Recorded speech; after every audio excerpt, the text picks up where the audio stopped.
Beredar rekaman yang menunjukkan pasukan Rusia menembakkan mortir ke sasaran Ukraina.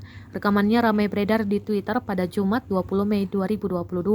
Dalam keterangan unggahan disebutkan, inilah momen pasukan Rusia menembakkan mortir ke sasaran Ukraina selama pertempuran zona perang yang menghancurkan. Kementerian Pertahanan Rusia mengatakan serangan mortir itu dilakukan setelah pekerjaan pengintaian oleh tim intelijen menggunakan drone. Amunisi kaliber 120 mm dapat ditembakkan ke target musuh yang berjarak lebih dari 7.000 meter. Menurut Kementerian Pertahanan Rusia, unit tersebut menghancurkan tank Ukraina, kendaraan lapis baja, dan posisi mortir musuh.